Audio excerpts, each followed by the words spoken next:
Hey, to pair your JBL Tune 500 or 520 Bluetooth headphones with the Windows PC or Windows laptop, first of all you have to power off your headphones by using this power button.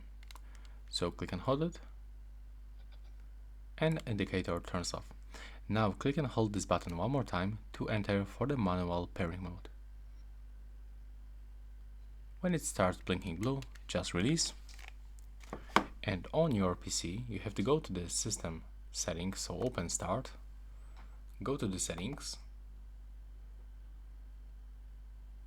and now from here you have to open the Bluetooth and devices. It's located on the left side in my Windows 11. And then we have to click on this switcher, and from here click to add device. Now select the Bluetooth device, and from here, from this list, you have to select your JBL Tune 500 or 520. So click on them,